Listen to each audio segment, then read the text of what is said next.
How can you save time in Microsoft Teams by taking advantage of the command box? Hi, I'm Dawn Bjork, the Software Pro and a Microsoft Certified Trainer.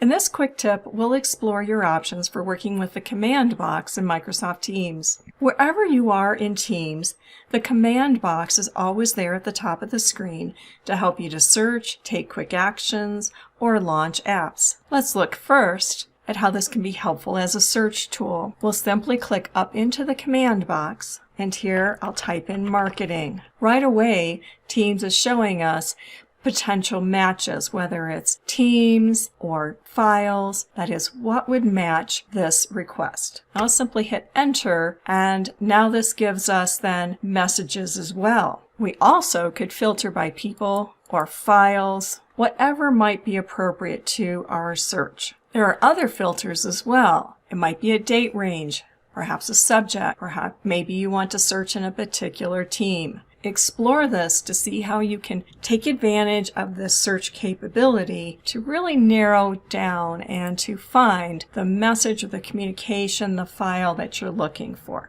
There are several easy ways to open the command box. One is to simply click up into that box, but a keyboard shortcut is Control-E. And wherever you are in Teams, then this will take you right there. Slash commands help you perform tasks without breaking your flow. Simply move up to the command box and type a slash. And from here, you'll see a list of descriptions where you can access specific content, get help, or even change your status. So either pick the one you want or simply type it. Let's look at keyboard shortcuts. That's slash keys.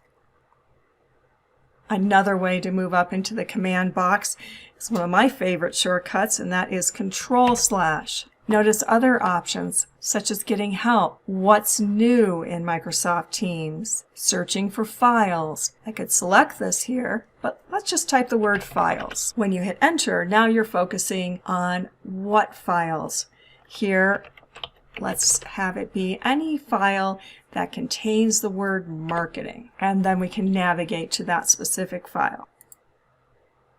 You can even use the command box to change your status. Let's look at the profile. In my profile, currently my status is available, and that's coming from my calendar. And keep in mind that your Outlook calendar is syncing with Microsoft Teams. In Microsoft Teams, we have these other status options. Although we don't have something on our calendar, we have a project that we're working on, and so we want to change our status to busy. Or we really can't be interrupted. We don't want to see any pop-up notifications, anything like that. That would be do not disturb. We'd only get notifications if it was something flagged urgent. Or you simply want to communicate that you will be right back. These are options that can be changed in your profile, but they can also be changed in your command box. Once again, Control slash, quick way to get here.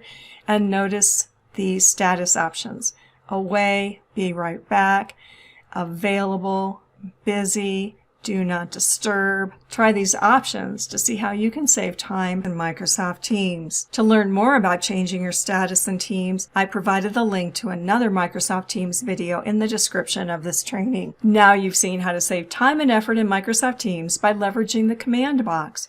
For more tips on being productive with Microsoft Teams and to download a handout of Microsoft Teams keyboard shortcuts, visit thesoftwarePro.com/Teams. If this training was helpful, please like this video with a thumbs up and subscribe to this channel. This is Dawn Bjork, the Software Pro. Thanks for watching.